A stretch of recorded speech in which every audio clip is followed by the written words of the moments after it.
All right, I think that's enough people to start some introductions. So, hello everyone. I'm Andrew Rowe. I am the author of Arcane Ascension, Weapons and Wielders, and all that fun stuff. I guess I should say the War of Broken Mirrors as well. Everybody forgets about the War of Broken Mirrors, but I like those books. I am joined here by Dyson, Kester, and Reka, who will be helping me with moderating this Q&A discussion. Today, we're going to be doing this a little bit differently than the last one. We are short on time before Soulbrand actually launches, so we're just going to do Q&A stuff directly through text. The moderators here, which is Dyson, Kester, and Reka, are going to be reading off questions to me, and I'll just be answering those questions directly from them. If any of my moderators want to introduce themselves, go ahead. I guess we can start with Dyson.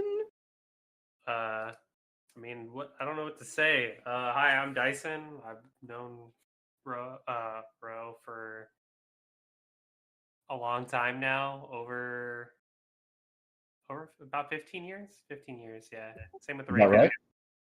And and Kester is about the same as well. Yeah. Thank you, Dyson. Kester.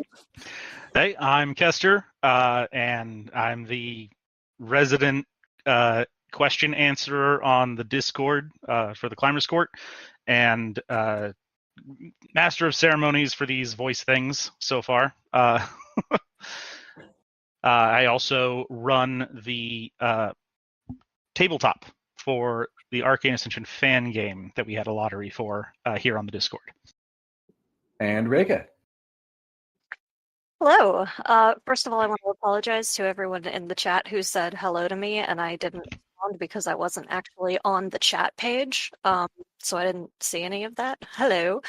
And there was a question about how many blankets I have right now. Currently, since I'm sitting at my desk, none, but I was under like 2 blankets before I got up to join this thing, which shows how much I like y'all. All right. Thank you all for the introductions. I think we can get started with some questions. I am not planning to go long today. I know that for the United States market, Soulbrand is out in about 45 minutes. We might go a little longer than that, but I have a feeling people are probably going to drop off to go actually read the book right around then. So let's go ahead and get this started. Kester, do you have any other Master of Ceremonies stuff you want to discuss before we get rolling, or? No, like you said, we're short on time, so let's just get going. Sounds good. Why don't you guys start throwing some questions at me? All right, first question up. What interests do you have beyond writing, video games, and various types of RPGs? Oh, do I have interest aside from those? I mean, swords in general. But aside from swords in general, I would say that I love the outdoors. I enjoy going camping and hiking and things like that. My interest in those things is probably one of the reasons why I got into doing live action role playing. And so, yeah, the hybrid between being in the outdoors and being able to play a character that I love is part of the reason why I enjoy that experience. But I also used to go just out hiking and camping in general much more frequently. And I hope to do that again at some point in the future. All right. Reka, you want to take the next one? Oh Lord, no. Hold on, You're not. I got it. I'm there. I was like, oh, I have to find it. Okay. Is there a chance of us from Fleet? We'll go with Fleet. Is there a chance of us getting a rulebook for Valor/Crowns? Yeah, good question. So I have a fully written Crowns rulebook. It's playable. The issue is that it's just a rule book, and I would like to give you guys an actual board game to play. So I am currently talking to some people about whether or not it can be developed into a real board game. If not, maybe I'll just release the rule book, but I would prefer to give you guys an option to just go out and buy a Crown set at some point, if that's plausible. Good question. What's the next one? Okay, I found it. But I'm not sure I can try to answer this. How tall are Karis and Reka? I'd love to hear your answers on this. I'm curious. Well, I imagine that Karis is probably about like 5'10" or like 6 feet. And Reka, I'm not sure if she's my height or not. I mean, I'm 5'4".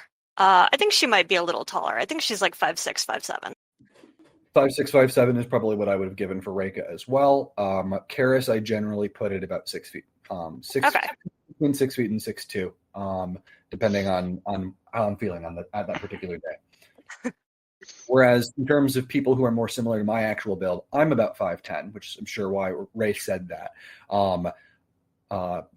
Physically, I'm actually probably closest in build to somebody like Derek Hardigan. Most of my other characters, like Jonan and Corin, are actually a little shorter than I am. And then the in terms of the perspective characters, and then we've got other characters that are like Tristan and Magnus Kiddens are actually considerably taller, and then many of the other characters are not based on my physical build in any way, and therefore all over the place. All right. Next up from non-specific, does Lux Touch prefer working with Ayara or Jacinth? Ayara, And definitely. I think I can take this one. And Go ahead, Cassie. the answer is neither. Lux Touch prefers working for themselves. Well, that's certainly true. No arguments there. But yeah, if it's between Ayara and Jacinth, I would say Ayara, definitely. Jacinth Ayara is definitely more fun. All right, let's do the next one. Okay. What's from subject Leet? What's Corin's favorite takeout, and what would he order? If Corin could find a fast food restaurant that delivered food that would increase Corin's mana value, Corin would order that food, regardless of how terrible it is. If we do want a real world food answer, I'm gonna go with the troll chicken curry option because of the number of people who protested at the idea of Corin eating chicken curry for breakfast. So there's the answer. Chicken curry for breakfast is delicious. Curry anytime is delicious. Okay. From Memphisic, we know Reika's favorite, but what is Talian's favorite book? Interesting. I think that's going to depend very heavily on the point in the series that you're at, because Karis is introduced to a number of books by Reika and also just starts reading fiction more actively during the Weapons and Wielders series. And I would say that Karis picks up some new favorites as a result of that process. In terms of any specific ones that would be around the timeline of Soulbrand coming out, I'm going to go with, we're going to say Dragon's Damsel Book 4 for some very special reasons that you'll see in this particular book. You're welcome. All right. From Glaurung, how well would the Heartlance do against the Green Guardian? Not very well at all. That would be a terrible matchup. And you'll see why in Soulbrand. But it's an interesting question, and the Heartlands would not be very effective in that scenario.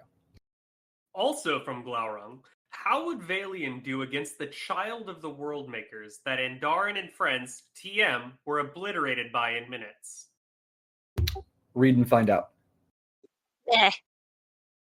All right, next question. Jace? But isn't that you, Ray? Oh, it's me? Oh, yeah. I thought it was you. I don't know. From Glaurung, are General Theron and Jacinth related? Interesting question. I'm going to go with not in a way that you're probably thinking. All right. From DB3131, do you have more time or breathing room now that Soulbrand is out and Arcane Ascension 3 audiobook is done? No, not yet. There's some just real life stuff that is keeping me incredibly busy, and I also still have a novella manuscript that is actually due in the next couple weeks. That is for an unannounced project that I cannot talk about in any detail yet, Once that novella is handled, as well as just some personal stuff, I will have more free time. But I anticipate that being at least a few more weeks before that stuff happens. But I am anticipating taking a nice break and relaxing a little bit after all that. Thank you for asking.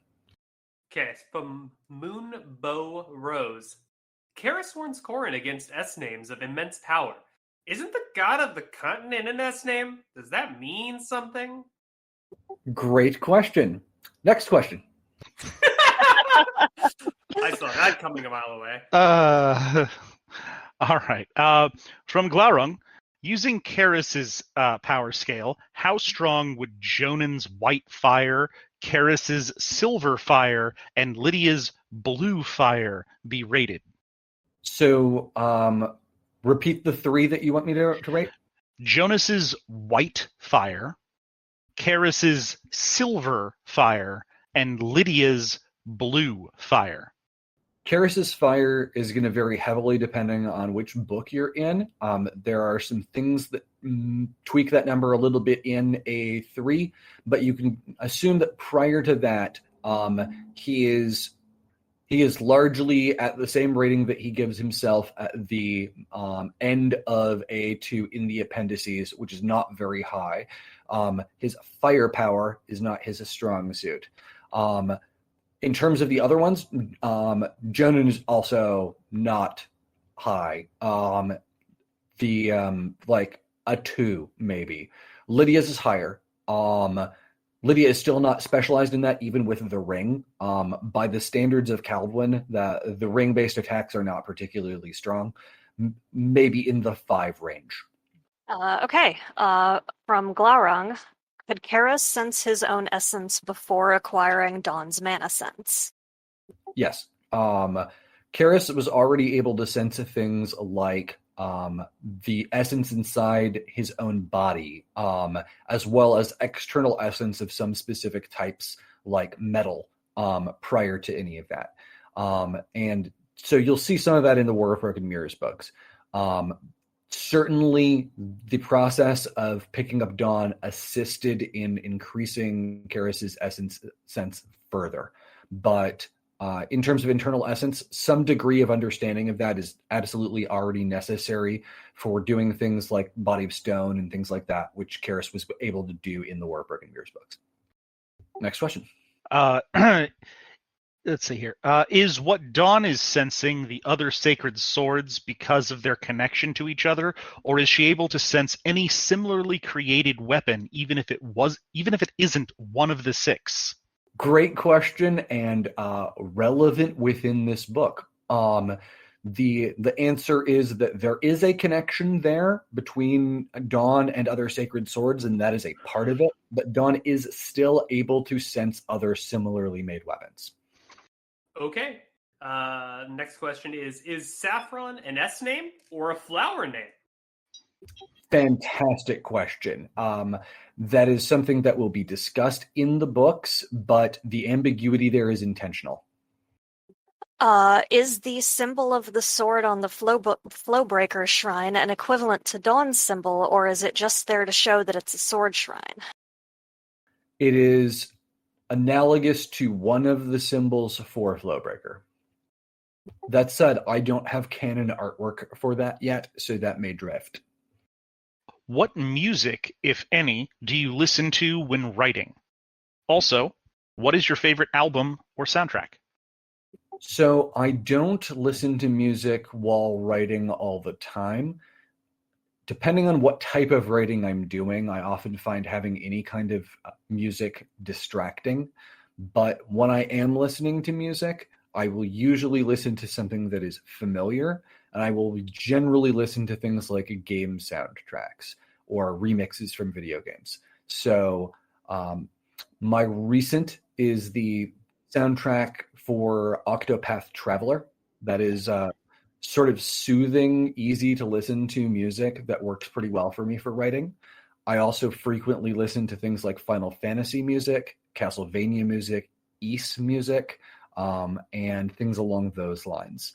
In terms of non-video game music, I will listen to other stuff that is very familiar. Some of that will be like general 90s era music, things that I grew up with, that'll flow in the background. A lot of the time it'll be things that are genres that are relevant to the types of scenes that I'm writing. So if I'm writing a training scene or something along those lines, I'll put on Eye of the Tiger or something like that, something that is thematically appropriate for what I'm in the mood for writing. Good question. I have a Reka playlist, by the way. Relevant. Are you doing that with what? people? What? Maybe. At some point. What's your favorite cookie? Ooh, that's a really tough one. I love cookies in general. I would say that my top tier of cookies tend to be chocolate chip, very traditional. I love oatmeal cookies. I was turned on by my partner to oatmeal butterscotch cookies specifically. Really love those. So that's one of my top ones. I also have discovered recently that I like the combination of oatmeal and chocolate chip. So those are good. I also like peanut butter cookies and peanut butter chocolate cookies. And I like virtually any type of s'mores related product, regardless if it's a cookie or not. I would say that much like Will White has his Oreo thing, for me, your meme is going to be that I like s'mores. So there you go. The next one is, what is your favorite color? I would say that silver and black have always been kind of my two favorite colors. If I had to give you one, I wouldn't. So black is my usual day wear color. I walk around looking like goth. That's kind of my aesthetic IRL. But I would say that in terms of character aesthetics and things like that, silver tends to be where I go. Could Tristan, with his control of the Serpent Spire, allow Constantine safe passage to the kingdom in the sky? No. Really, really good question, but the answer is no. McCain wants to know what the airspeed velocity of an unladen swallow is. It's between 20 and 25 miles per hour. Thank you, Reka. I of course have to ask if it's an African or European swallow. Yeah, but they didn't specify, so. So we'll go with Reka's answer for a technical answer, and I'll give you the meme response. So how are you going to celebrate your release of Soulbrand tomorrow from Shiba Bobiba? I am hoping to sleep.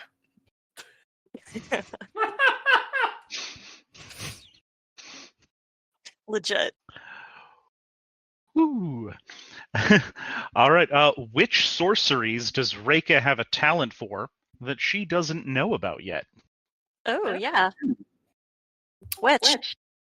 So there's a Dominion of Breath. And so that is not something that has been discussed in the books that I recall, but all dragons make use of the Dominion of Breath for breath weapons. And that is a element that Reka makes use of that Reka is not necessarily aware of.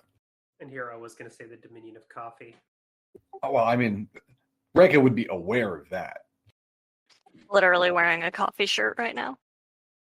Right. What's our next one? No. Does Corin have clothes other than one school uniform, Derek shirt, his steel weave suit, and a pair of extra socks? Technically, yes. Does Corin wear other clothes? Probably not. I kind of picture Corin being like a Simpsons character whose outfit never really changes. Okay. Pedro the Bard wants to know, could Corin use 6 batteries of one level to make one of the next level up, then repeat the process until the Emerald/Sapphire batteries? No, and there's a few reasons for that. So the general process of trying to do this is discussed in AA3 a little bit, but the Yes, you can theoretically transfer mana from smaller batteries into runes for larger batteries in order to piggyback off of that for larger batteries. There are a few problems that block that from being plausible for doing that repeatedly over and over. One of them is that there is a limitation on the rate at which any individual enchanter can move mana based on their own attunement level. Corrin can do this much more quickly than an average enchanter can because of the compounding of two different attunements that both have transference mana. That being said, Corrin still cannot move mana quickly enough to make a emerald level battery, even if Corrin had 6 citrine level batteries lying around. Runes only are stable for a set period of time after you begin working on charging one, and Corrin simply could not move the mana from 6 citrine batteries into a, say, capacity rune quickly enough to fill it up entirely. And so that rune would destabilize and not function. So that there's a limitation on the mana transfer rate side. There's also efficiency loss when you're trying to move mana quickly in large amounts. And you see a little bit of that in AA3 as well during the Crystal Shrine area. Corrin is losing essence. The more quickly Corrin tries to move essence, the more essence that is lost in that process. Sorry, I'm using essence and mana interchangeably here. For those of you who are not aware, essence and mana are interchangeable terms in this universe. Essence is the term that is used on the continent of Mithralis. Mana is the term that is used on the continent of Kaldwin. They are essentially the same thing. No pun intended. Anyway, so aside from that, the other huge problem is that there is a maximum capacity for mana for what any individual item can hold, and Corrin doesn't have the materials necessary to make things like emerald enchantments. Corrin simply does not have the materials to build something like that. But even if the material limitation was overcome, Corrin still couldn't physically do it. He just can't move mana fast enough. I think there's a third reason that I'm not thinking off the top of my head right now, but those two are blockers in themselves. There you go. Heavily technical question of the evening. All right. Can Blake Hardigan be considered the greatest alchemist on Mithralis? If not, who would it be? Probably some obscure person working in a village that nobody's ever heard of. I don't subscribe to the idea that the people who are well known are necessarily actually the best in their field, especially when it comes to things like the sciences. And alchemy within the context of this setting is a science. So certainly Blake Hardigan has the advantage of longevity, and he is an expert. He is the type of person who would have published lots of papers on the subject and also come up with a whole bunch of things that he had kept to himself. I don't think that there is one best alchemist. The idea of there being a best at science doesn't really make sense to me, but I would like to say that there are probably extremely talented people at alchemy and other sciences that you have never heard of. That's a really great answer. I have my headcanon that it's Valen Shaw, but that's me. Valen would be around at this point in time. So that's another interesting thing with all of this stuff. So Valen, who was just mentioned, is a character in the LARP that I ran years ago. But because of time shenanigans, not all of the LARP characters are around at this point. The LARP that I ran took place many years after the stuff that is in the books right now. And so I have been compressing the timeline in such a way that some of our LARP characters exist, but most of them are currently children at this point in the books. And by this point in the books, I have to be kind of nebulous because the books themselves don't all take place in the same time period. But I should say at the time of the War of Broken Mirrors, because that is what the LARP corresponded to the most closely. So yeah, there's probably a Valen. Valen is probably not super well established at this point. Although, in fairness, I did put Valen's city on the map, so Valen's probably an adult. I was about to bring up Carp. No, we can save that question for later from somebody else who wants to know. All right. So what's our next question? For Ishi, would you sing a song for us? Oh, I think Ishi's at work, so I'm not sure that Ishi can do that right now. In fact, is Ishi still in the channel? Yeah, He's in the. he's typing right now. I'm not losing my place though to find that. So Fine, I'll go look for it. it'll be at the bottom. Yeah. We're at timestamp 803 if that helps later. Ishiel's singing has been discussed. Okay, maybe we'll have an Ishiel singing at some point in the future. There is a song in Soulbrand that Ishiel can sing, and I think Ishi has actually sung part of that song at LARP before. So look forward to there being a terrible song in this book. You will at least get to hear Nick Podell singing it at some point in the future, and hopefully Ishi as well. I'm personally thrilled to be forcing Nick Podell to sing for me again. I really am being like, really? Right. What's our next question? I think Dyson's up next. Yeah. Landon is transgender. What deep dominion is used to perform the Vinayan or equivalent of SRS? Great question. Multiple different dominions are used. So it is primarily a spirit spell. But there is also a dominion of alteration that is used in conjunction with that, as well as the dominion of shade. It is a complex process, and there are varying levels of it depending on which specific continent you are on, their level of sophistication for dealing with this stuff. But I can say that Landon has actually gone through a part of that procedure, and not everybody who is transgender in this setting has been able to go through a procedure like that. But yes, things like that exist in world, and Landon has gone through that process, at least partially. All right, so who is faster, Dyson or Dawn's mouth when Karis kills a rock? Dawn's mouth, definitely. Dawn's mouth, definitely. I agree.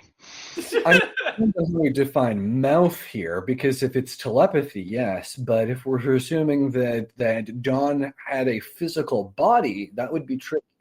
No, it would. No, it still would win. Okay. All right. Well, I'll break his word for that one. All right. Yeah. Okay. Rin is pretty versatile. Is this a usual spirit arts thing, or does Rin have a lot more variation and abilities than spirit artists do? Great question. So we'll get into this when we actually put Rin's book out there, but Rin is vastly more versatile than your average spirit artist. Spirit artists have things called dedications. And by the way, until the book actually comes out, this is all subject to possible change. So disclaimers, etc. Spirit artists have things called dedications. A dedication is essentially the foundation for that spirit artist's power set.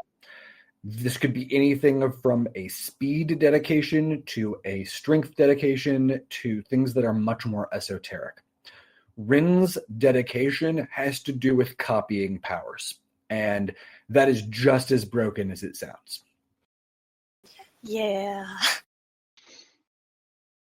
There are lots of limitations there, but I would say that Rin is the closest thing you'll probably see in my books to like a Final Fantasy Blue Mage archetype, where Rin travels around and actually gathers powers and becomes more and more versatile as Rin's content goes forward. Good question. Who's up next? Who has prettier hair? Kira or Ishiel? Karis. I think that's supposed to be Karis. Karis or Ishiel? Krita's starting shit. Ishi, definitely. Ishi, luxurious hair. Asking the important questions, Krita. That is important, especially from an artist's perspective. I would say that, Ishiel is glamorous and takes care of Ishi's hair, whereas Karis has cool Bishonen hair, but doesn't take care of it as well. No, these are important questions for an artist to ask. On a scale of Pog to Pog champion, where would you place Professor Meltlake? Not Pog to Pog champion. Not Pog to Pog champion, yes. I'm gonna go with not using any terminology like that. But I would say that Professor Meltlake is a extraordinarily effective and powerful person. And I'm just gonna pass off after that. That's how I'm gonna answer that. Is there a story behind Meltlake's dislike of squids? Yes, it is a tragic tale that maybe we'll get into at some point. I'll have to do more Meltlake content at some point in the future, but we'll see when and if that actually ends up happening.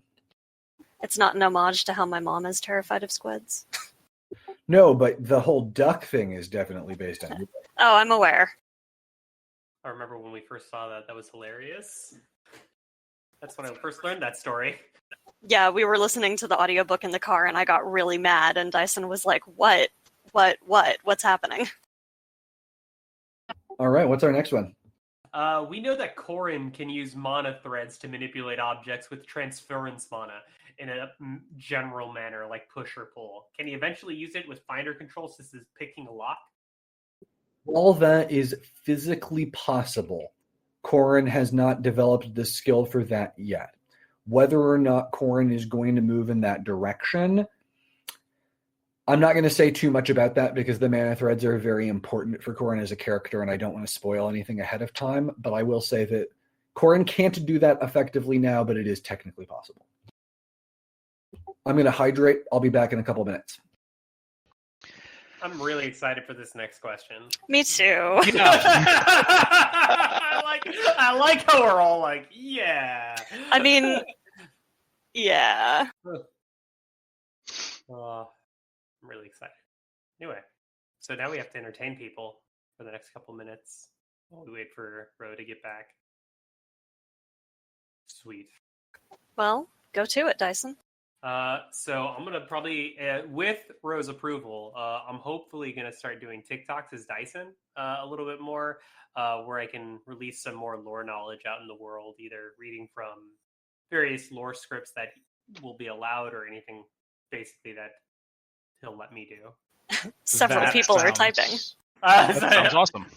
I know, but then hopefully we can get Kester to do TikToks and then Reika to do TikToks, and then we can make TikTok Arcane Ascension, and I'd do it. Kester's TikToks would just be me behind a desk dressed as Kester. Then I'll just look up from papers into the camera and go, no. And then look back down and keep writing. No. I mean, that's also just you. But consider us lips. Oh wait, no, I can't say that. Never mind. We'll figure something out. Yeah, that sounds fun. I'd do that. See. I can't see what everyone's typing down at the bottom because I can just write down my timestamp. Hold on. Boom. We're gonna come back to this. I'm too lazy to scroll all the way down. No, I apologize. I got it. Whoop. Down here.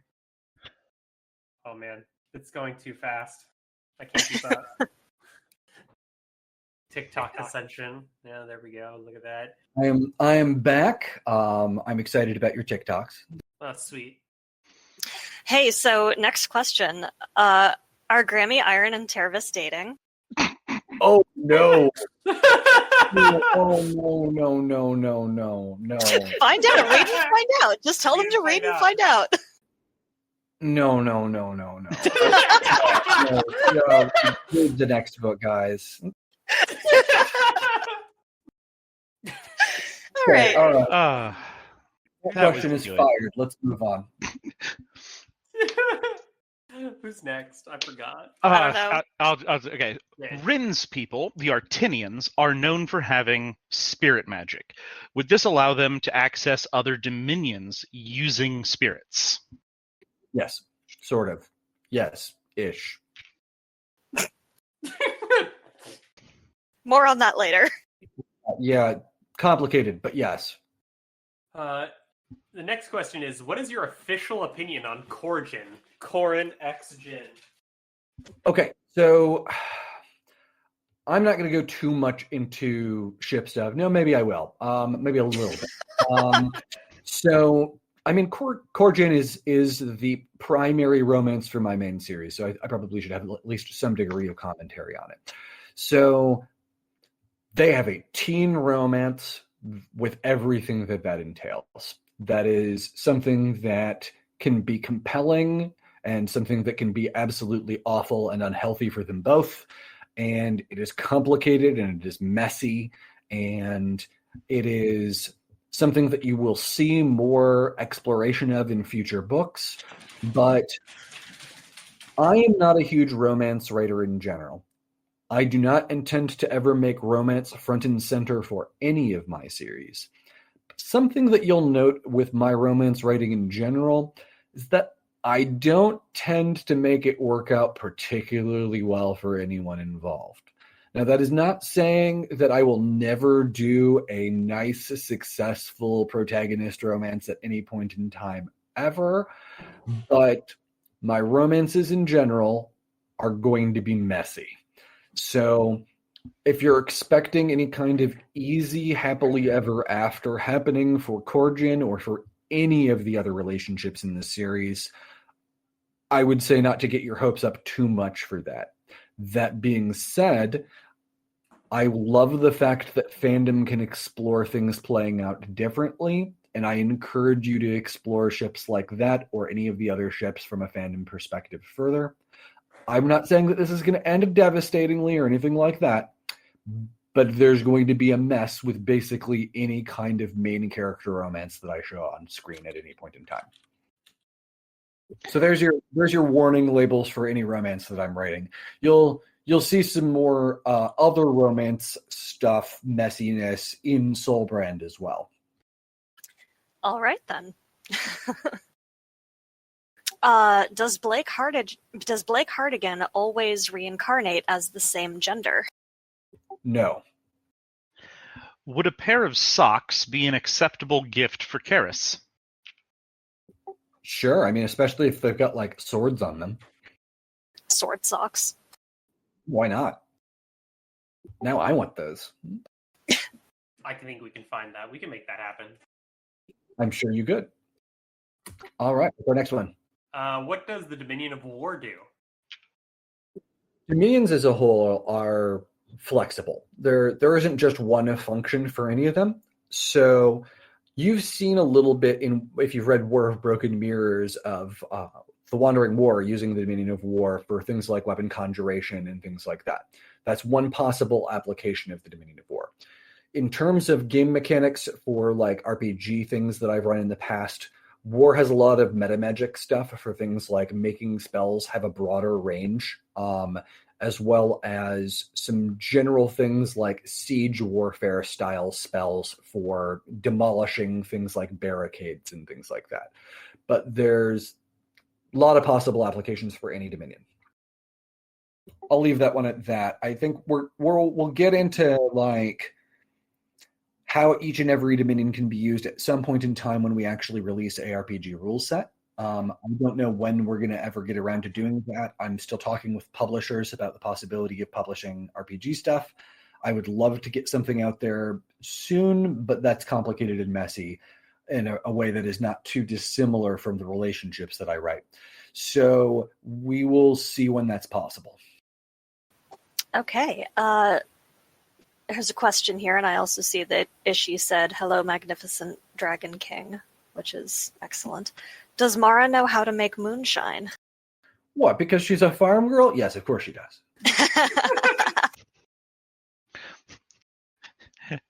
A related sock question. How quickly does Karis go through socks? Unfortunately, quickly.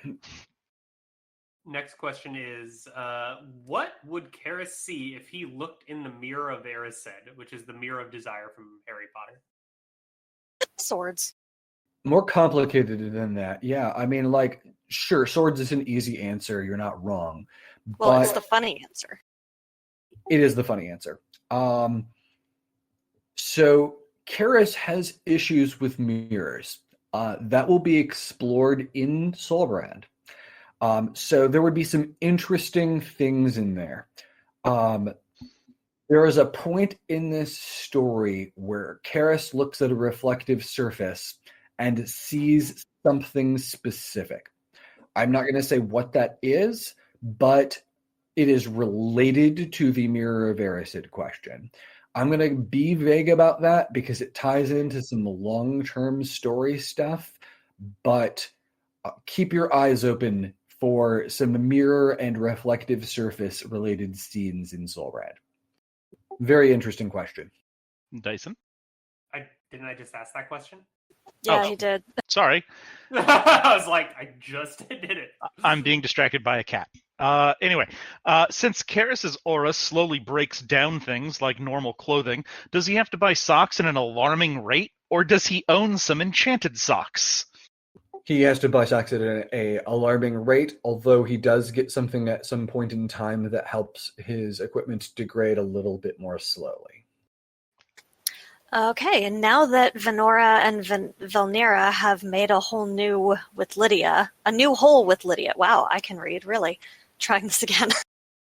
Now that Venora and Velnira have made a new hole with Lydia, would introducing Venshara make it unstable?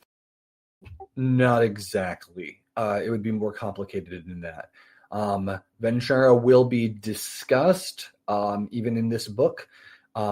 As for what that would entail with Lydia, complicated. I'm not going to get into too much of the metaphysics of that right now, but it would result in something different from previous Vendria.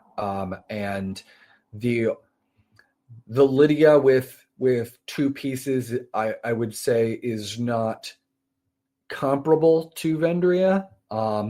So there's still some room for growth and such there. Who would win, Healing Rock or Karis? Karis, obviously. Sorry, Healing Rock, but you don't stand a chance.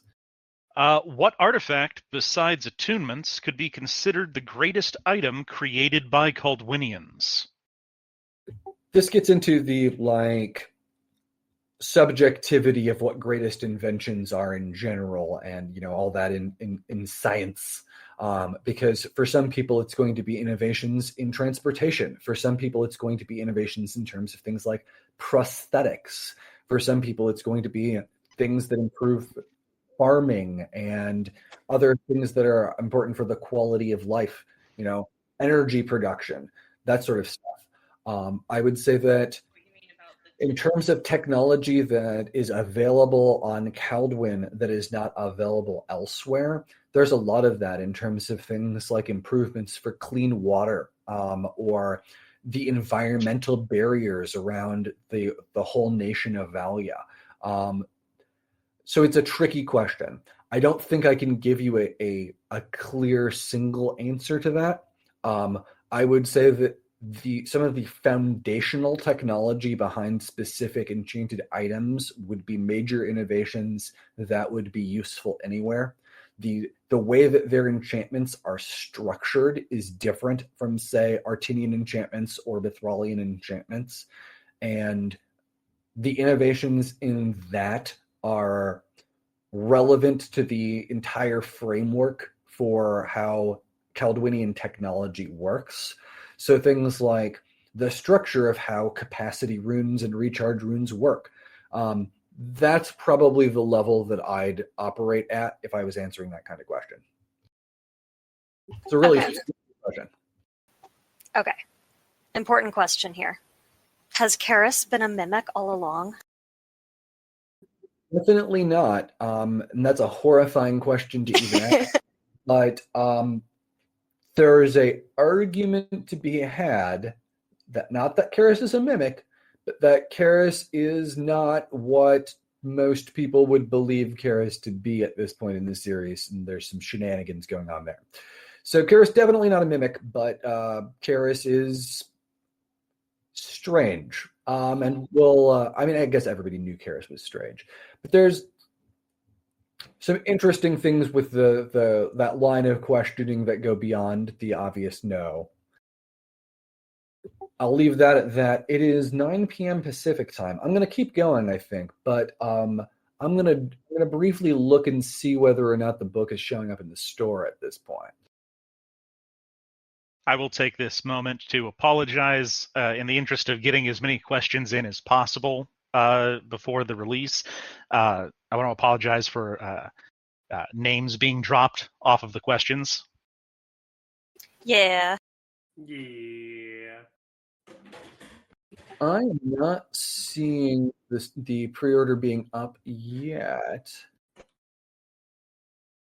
at least on my computer. So it looks like I'm safe to keep answering questions for a little while. That said, I'm going to take a brief bathroom break, and then we will resume in a couple minutes. Yeah, it says it's going to be released on June 11th. I can buy it on Kindle. No, it looks like you can buy it now. Well, maybe not. Yeah, it's the question is that whether or not it's available on East Coast. Sometimes the book, as soon as the East Coast hits midnight, it's available all across the U.S. Sometimes it's staggered for each time zone as it becomes midnight. It's so weird. Hope everyone's drinking their water, by the way. Stay hydrated. Just had some.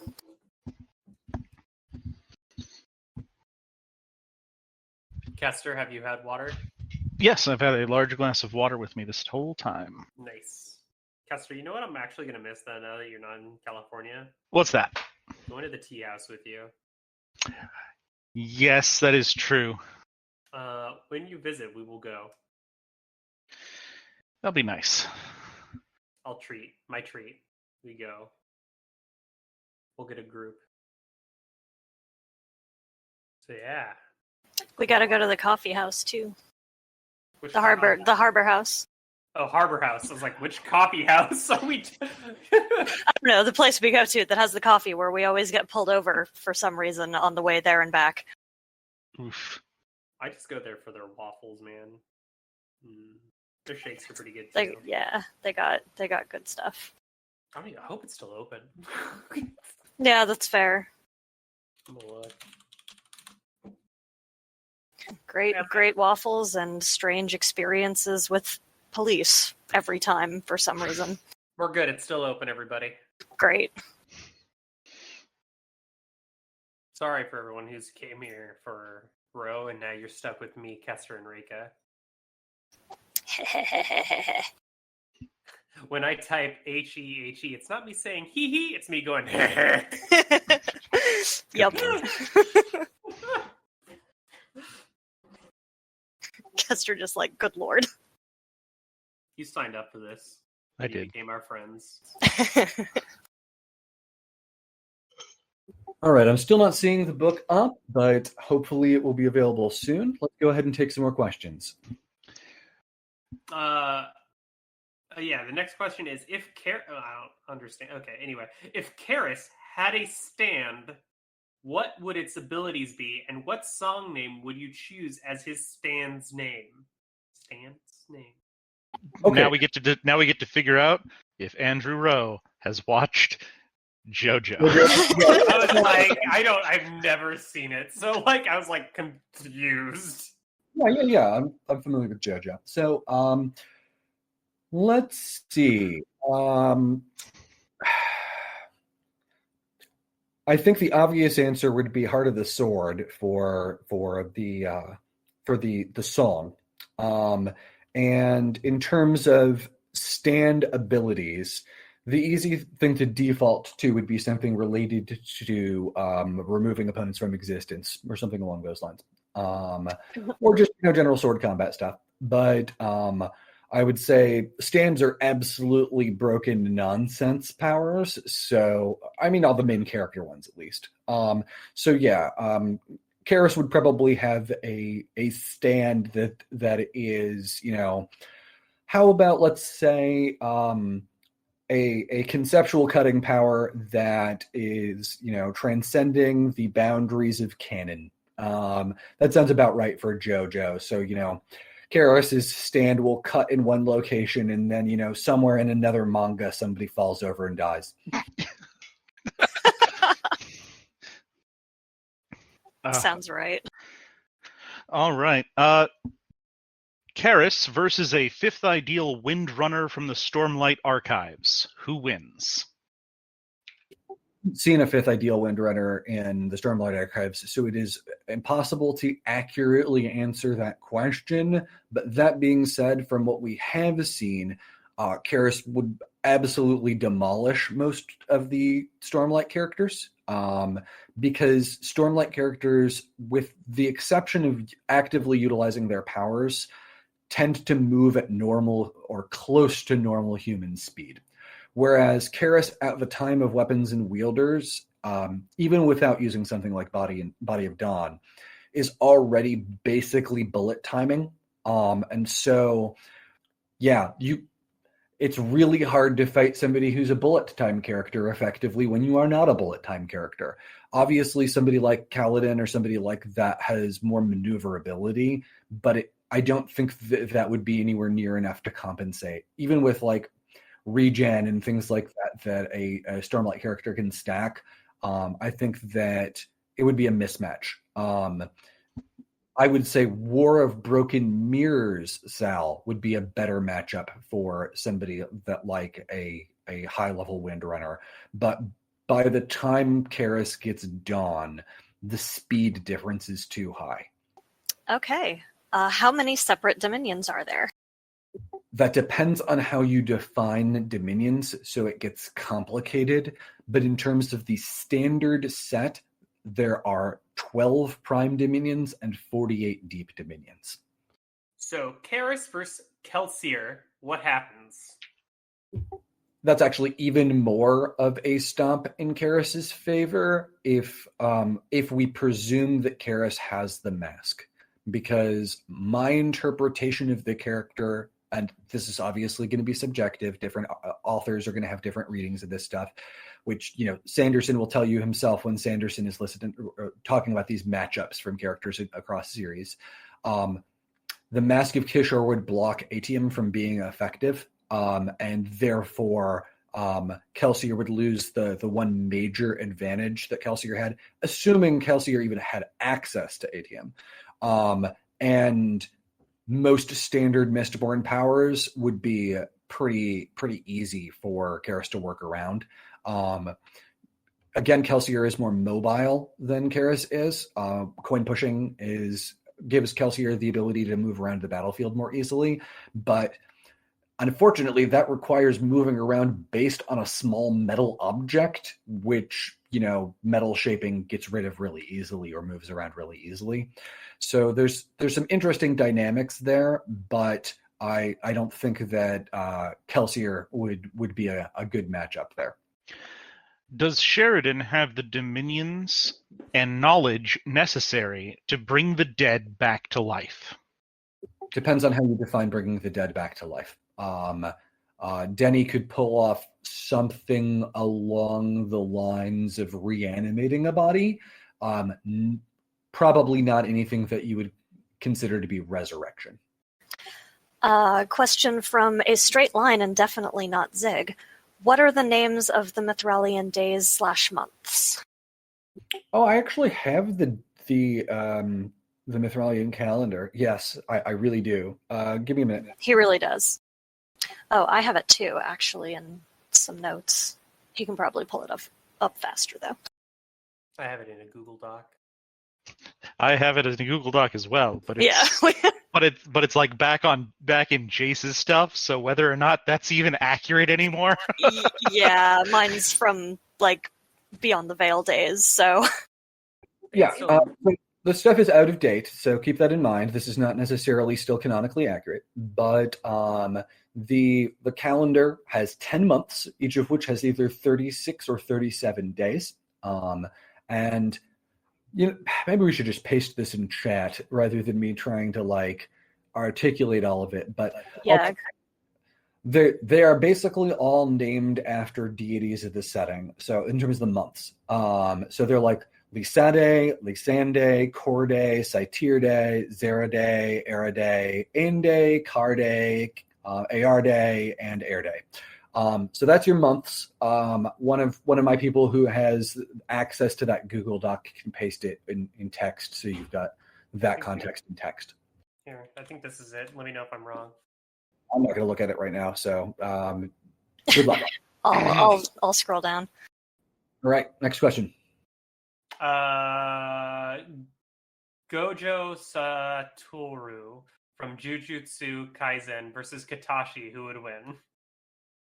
I haven't read far enough in the manga to be able to get a good idea of how well that like infinity power set would work against somebody on Katashi's level.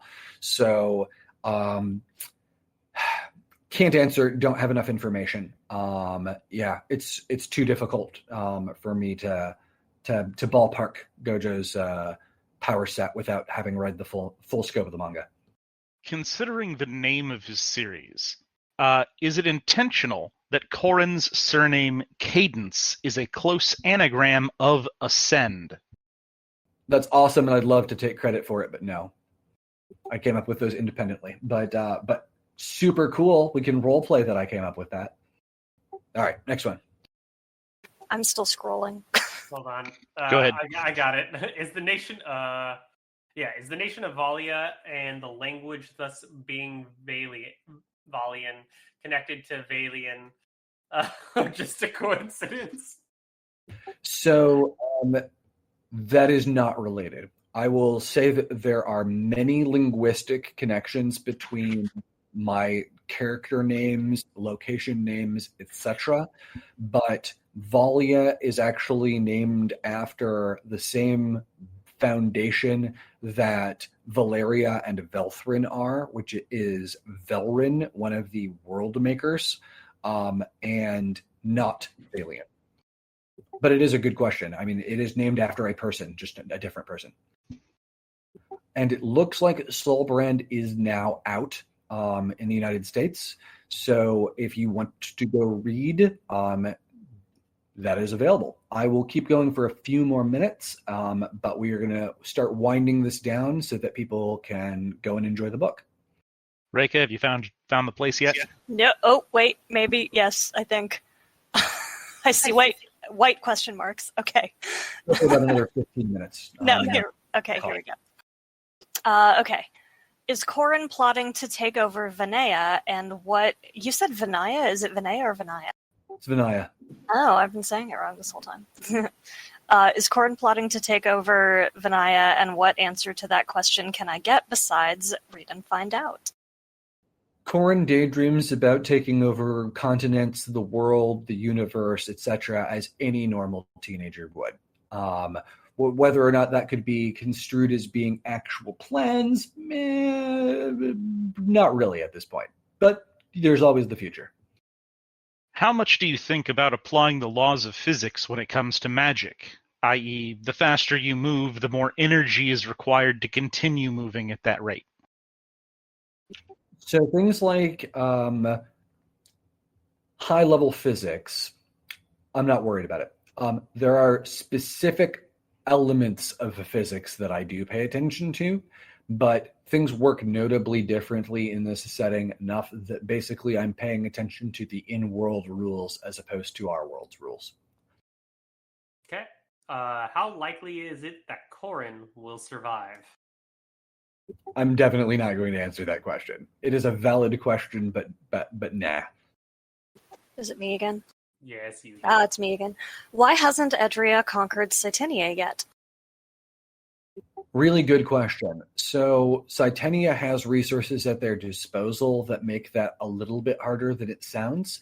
But there are also things like non-aggression treaties and things like that Edria has to honor from earlier points in history that would make certain very powerful entities angry if they pushed too far. That said, Cytenia also doesn't have a spire, so they don't have the main target for Edria's historical conquest.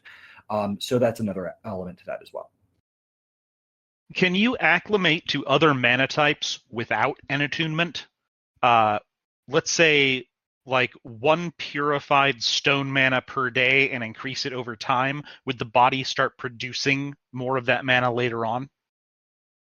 For an ordinary human on the continent of Kaldwin, the answer to that is generally no.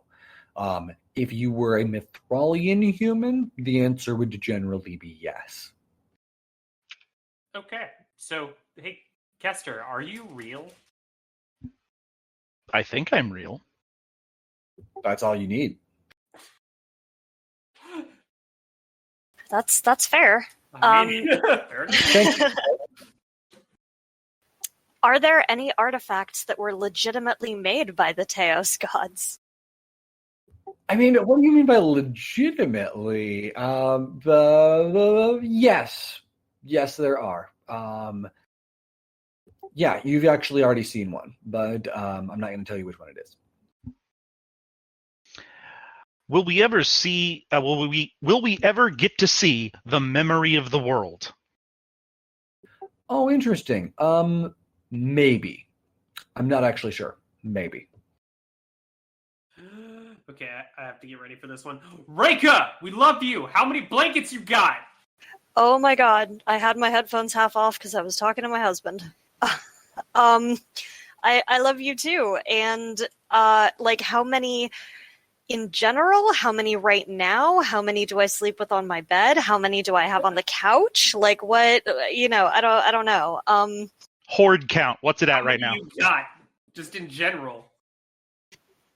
I will probably have to actually count them and get back to you later, but I will say that I was recently thinking about how we have a lot of Let me put it this way: this house has too many blankets to store effectively.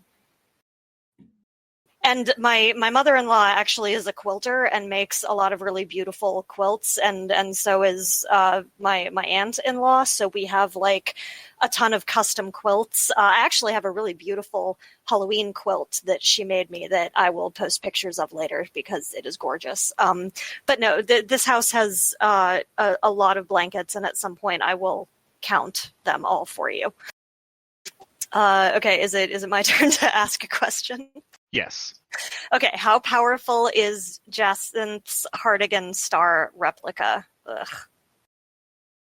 He has more than one, so there is no simple answer to that. So, but you may get more on that at some point in the future. Did Ashan attend Lorien Heights? And if he did, what year did he get to? I don't think he did. I think he went to one of the local universities in Calvert.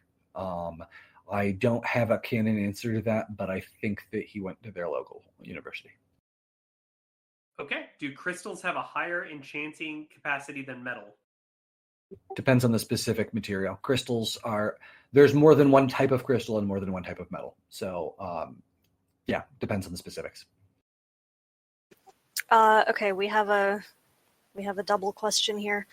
How do you feel about Patrick eventually becoming Paladin Shocklake? And how likely is it that Corin dies but transcends that state of being, as in being dead, or finds some other way to game death? I have no idea about that first one, and I'm not going to answer whether or not Corin's going to be able to do something like that. That's like a huge spoiler question. So sorry for the non-answers. I appreciate meme questions, but I'm a pass. If you could survive being stuffed in the Jaden box, what would the inside look like? It would look like a you know what? I don't want to give you a canon answer to this because I might actually explore that in the future. But there would be a bunch of stuff in there. Whether or not it looks like a room or a black void, one or the other, but I don't have a firm decision for you yet. And I'm going to hydrate, and I'll be back in a moment. So you'd be in a box with stuff, though, right? That's what I'm getting from that, at least. Which is kind of big. Just like Scrooge McDuck through all the stuff in there. Fucking swim through it.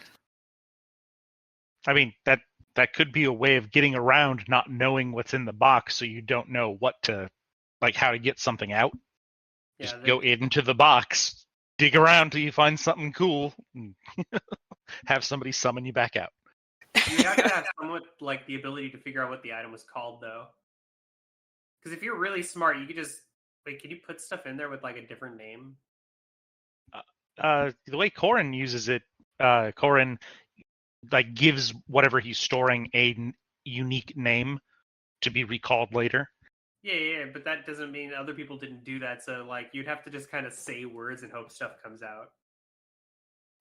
Right. Well, that's what I'm saying is if you could go in and there would be a pile of stuff, you could send somebody in to just manually dig through the piles of stuff until they found something cool, and then have somebody on the outside summon that person back out of the box, and hopefully the thing they're holding comes with them. I'm about to say, that's the question, though. Does the thing they're holding come with them? Who knows? I literally feel like I'm standing in the middle of the woods having this conversation right now. Oh, man, I wish. Like, this is the exact kind of conversation we would have in the LARP. You're not wrong. The Kester just standing there like, no, I think it'll work. I need a volunteer. Dyson's like, well, hold on now. No, Kester would definitely be on the side of, no, you people are insane. We are not doing this. Jace, on the other hand, would be all for it and would be the volunteer for the person to go in. That's fair. I would never let Jace go in that. I love Jace, but I would never let him go in that. So I would. Because sometimes somehow he continues to manage to come back against all odds. I know he would come back, but how much of that stuff would he be hiding from everybody? Oh, well, that's, all of it, but that's fine, because when the chips are down, he does, use his resources to help us out, so... That's fair. This is a good discussion, but I am back, so Excellent. I'm going to take some more questions, since... I don't know. I was thinking we'd end in like 5 minutes, but basically nobody left when I mentioned that Soulbrand's out. So I guess people want more. So I don't know. I can keep going for a little bit longer, but not too long, because at some point I do need to eat, and I'm sure that my masters of ceremonies here need to deal with their evening as well. But we'll go a few more minutes. Yeah, it's up to you. All right. We'll do some questions. Okay. Who's next? Is it me? Yeah, go ahead. Dope. Do Guardians just get the Sunstone function early, or can Sunstone Guardians still do more with their shrouds than other Sunstone attuned? They are more flexible with their attunements than a standard Sunstone level attuned would be in terms of their shroud. Okay, what level is Vellum's Enchanter attunement? The reading that Corin gets in the first book is accurate, and that puts Vellum... Well, this does not summarize Vellum's total power as a character, but if I remember correctly, that would put Vellum at Citrine.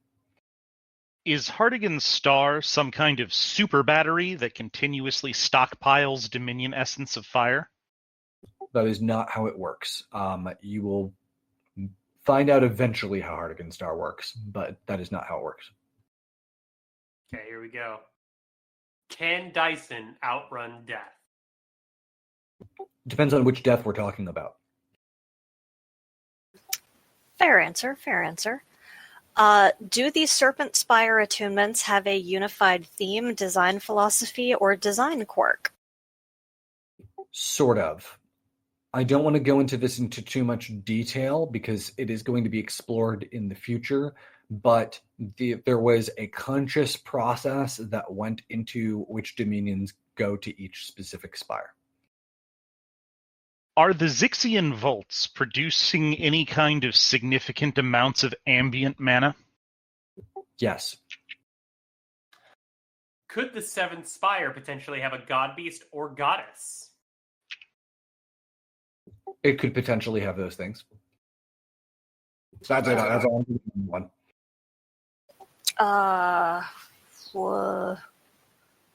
Had to scroll down a bit through people saying hello to me. Does the Jaden box somehow ignore distance and anti-teleportation effects and always cost 40,000 mana for a summon? It does not ignore those things, but it has a broader potential range than virtually any other item of its type that has been seen by the characters in the story. It is not unlimited in its range. It does always cost the same amount of mana to use, regardless of where the target is located. What's your favorite type of soup? Be boring and just say chicken noodle. That's a go-to soup for me, and it's a comfort food. Is Jonin immortal in any timeline? That depends on how you define immortal. But there are shenanigans with Jonin in certain timelines. Interesting ones, beyond the scope of what you're probably expecting with this question. Ones that will be relevant at some point in one of my upcoming books. How do people on Kaldwin keep track of time? Clocks. Sorry, I stepped on. Oh no, it was my turn. All right. Yeah, you're good. Did Karis get his speed from Dawnbringer? No, he was already above ordinary human speed prior to having Dawnbringer, but Dawnbringer does increase his speed further. Dawnbringer increases his speed at the point of them making the bond, and then Dawnbringer increases his speed further as he practices with spirit and light magic, and then in addition, Dawnbringer increases his speed further during the events of AA2 toward the middle when a thing happens. So yeah, Karis gets a speed boost from Dawnbringer, but in the first on-screen demonstration of Karis's speed in Forging Divinity, Karis is already faster than an ordinary human being. And I say ordinary human being by real-world standards. There are vanilla humans that are faster than War of Broken Mirrors Karis. Like at the start of Forging Divinity, Karis is probably slower than people like Dyson, for example. And Dyson is at least probably mostly maybe an ordinary human. Okay, So, next. if Go ahead. Karis had only a chicken wing, could he win against a Vacas? Depends on the Vacas and the point in the timeline.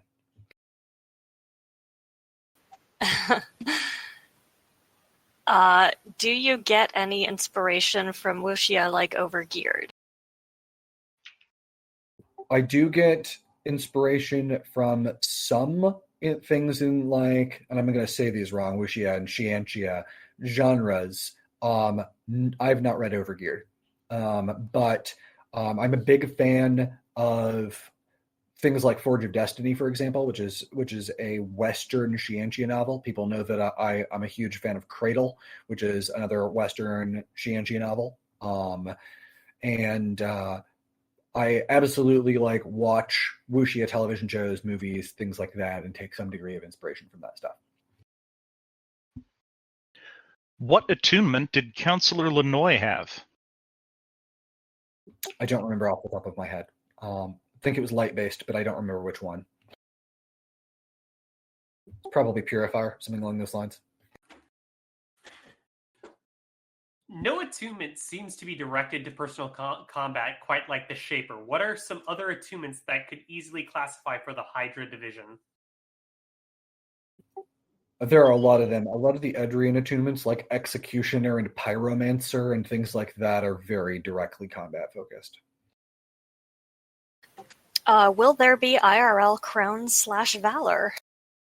Yeah, as I mentioned earlier in the chat, I have Crowns as a rule set that's already fully written and playable. I've played it precisely once, I think, maybe 2 rounds. But a rule book exists. I would like to get it developed into an actual board game, which is why I'm not publishing it just as a rule book by itself. Valor is less likely because Valor is pretty much just an XP for chess. But Crowns is a much more complicated game that plays more like a combination of Warhammer and Final Fantasy Tactics. So there's a lot more to be done for an actual like board game for something like Valor. Or for Crowns. Yes, I always mix those up. Yeah, Crowns. Are there any attunements that might be cooler than Wave Walker? I mean, that's obviously a loaded question, and I know that you want Wave Walker to be like the coolest. There are people who are going to argue after reading a certain book that Wave Walker is the coolest attunement. But yeah, coolness factor is subjective, but if you're looking for awesome Wave Walker stuff, keep reading. There will be a Wave Walker focused thing at some point in the future. Can summoners make contracts with a mimic? Is that something we would see in the books? Yeah, if you're an absolute monster, you could make a contract with a mimic. I also skipped a question. I'm sorry. Yeah, it's okay. I see it. What do the crystal serpent key that Elora had and used to unlock the spire, like the one Orden took? So the question is, what are they, or what was? It says, "What do the crystal serpent key that Elora had and used to unlock the spire?" ? So I'm not sure what the intent of the question is. Sorry. That's fine. I'm going to assume that they're asking about how they function or something along those lines. So there are a number of different keys or key-like things that you can get while doing a run inside one of the spires that can serve as shortcuts to entering the spire through different gates.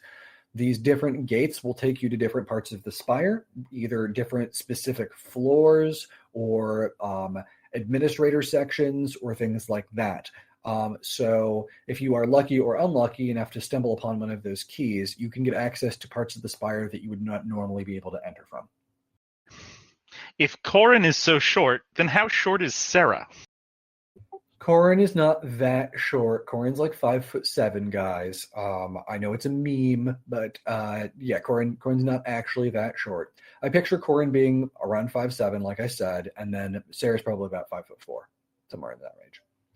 That's not short. That's short. No, neither one of them is particularly short. The reason why Corin feels short is because Tristan and Magnus are both much taller than he is.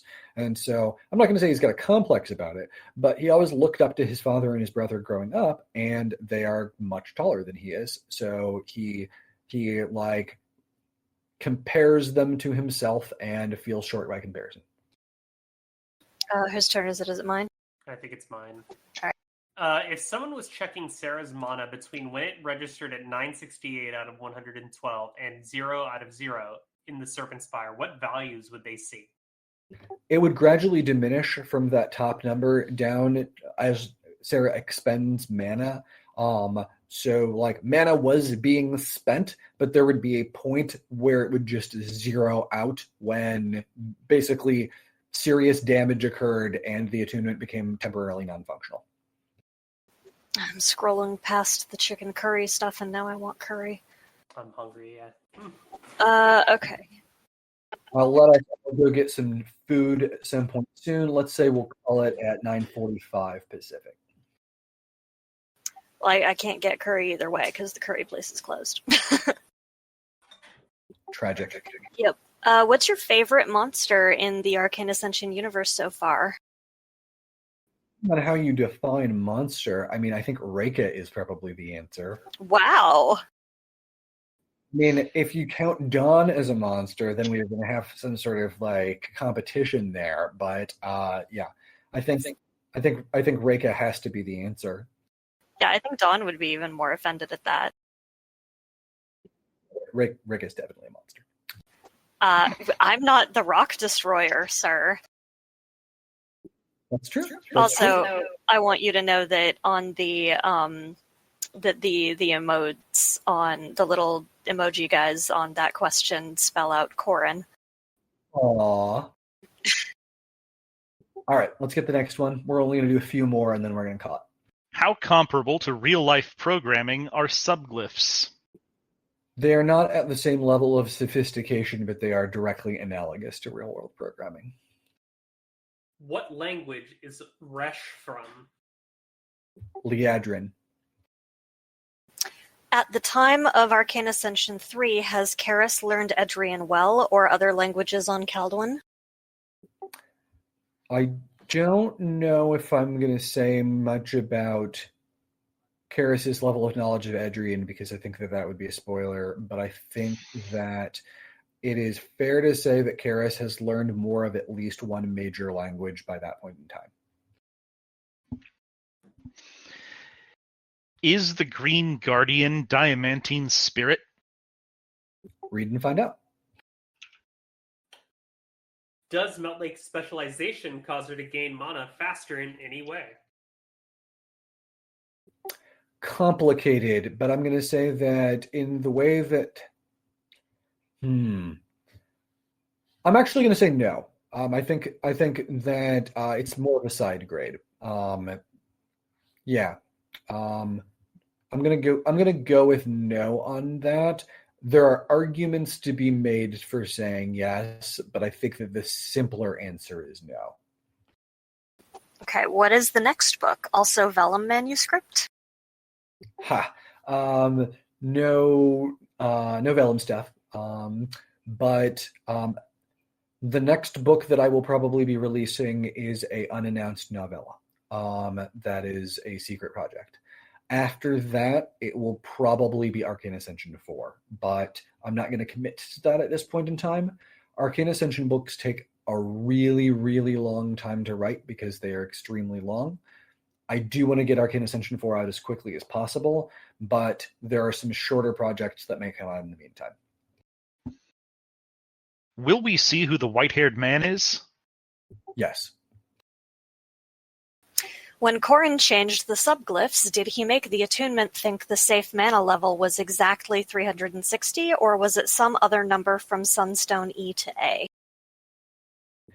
I don't have a canon answer to that. I think that Corrin would have set it just to no. Corrin would have set it to higher than 360 so that there wasn't any chance of fluctuation or error adjustment. So probably a little bit higher, like 400 something, to give a margin of flexibility, but not toward the higher end. We're not going all the way up to the 1900s or anything like that. Does vellum show up in Soulbrand? Corrin would love to know the answer to that question. Read Soulbrand. Has it really been 400 years between when Karis left Mithralis and appeared on Kaldwin? Karis would love to know the answer to that question. That is a critical question to much of Soulbrand as well as future books. So that will absolutely be explored in Soulbrand, but you will not get a definitive answer. Has Celis Lyan's spirit been reaching out to Corrin by encasing him in ice, protecting him, etc., or was that all reactionary due to his proximity? I would say that more the former than the latter. So this is a follow-up. They didn't mean Karis and Jonan's flame sorcery. They meant Jonan's use of Jacinth's replica that Bellis called the hottest fire she had ever seen, and that thing when Karis mixed the Seikes mana with fire. Versus like Lydia's blue fire.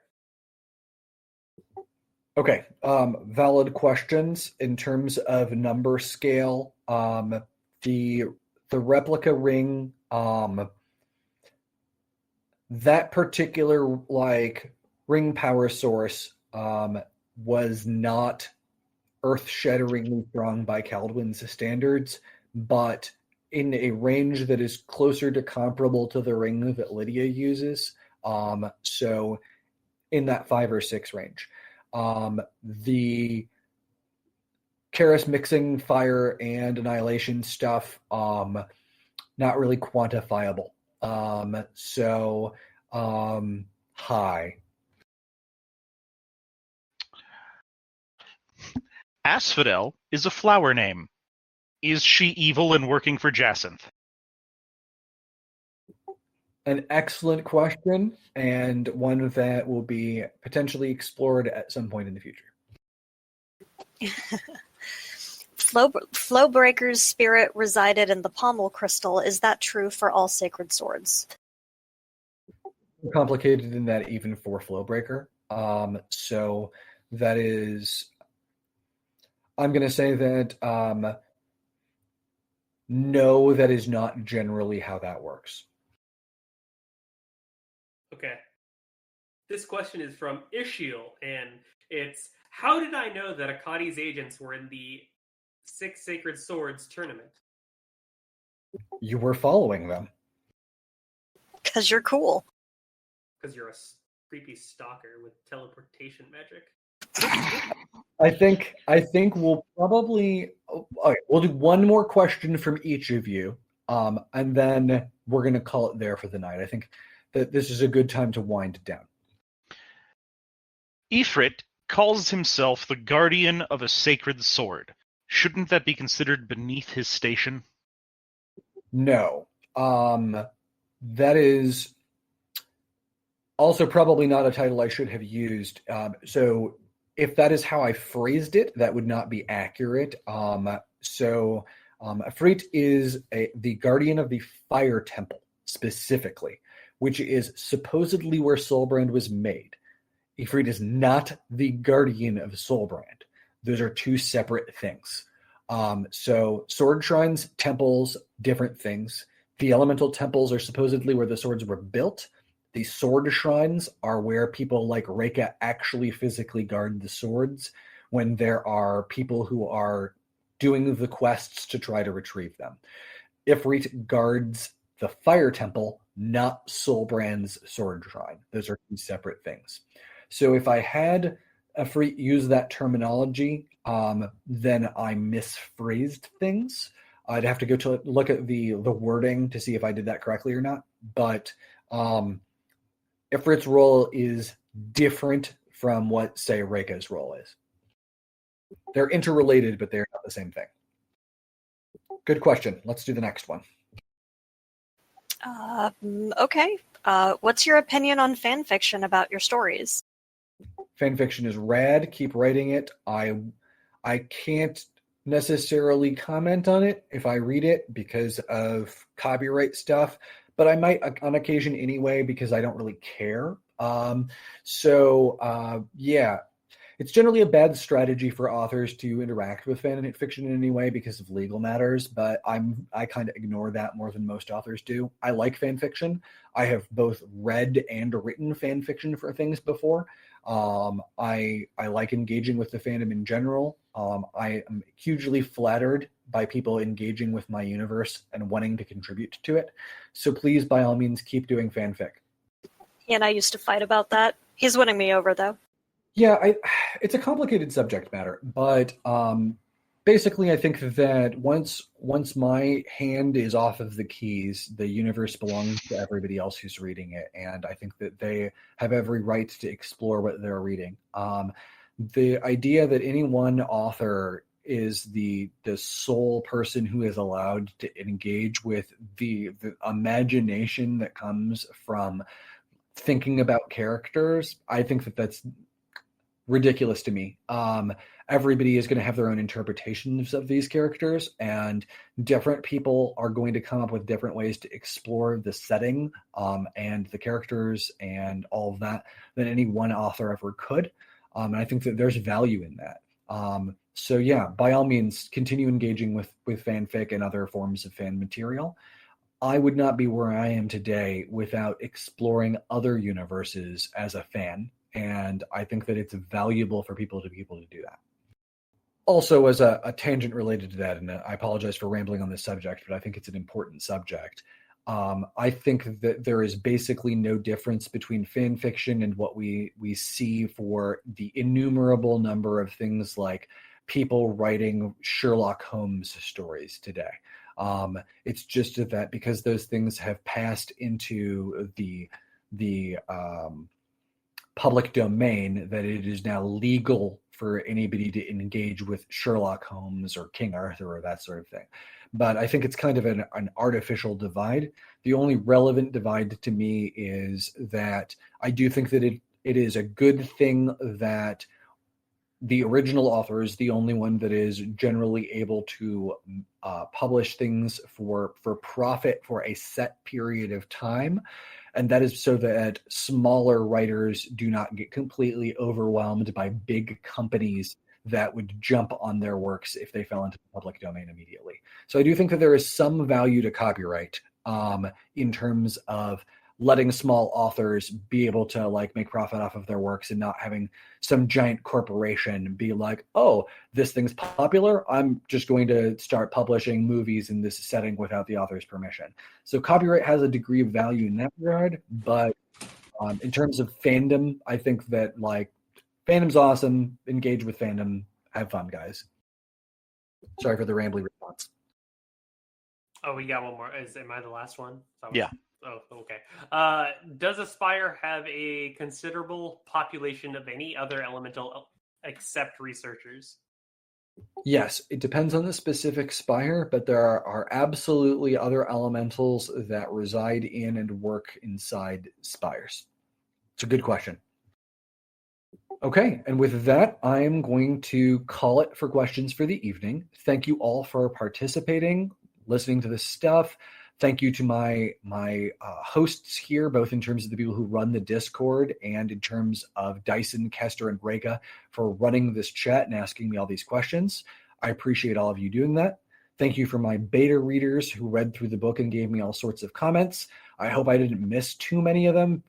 This was a rapid fire project. I asked for you to get me beta feedback very quickly, and I was not necessarily able to make all of the changes that everybody requested, but I think people are going to like this book. Thank you all for attending. I hope that everybody enjoys Soulbrand.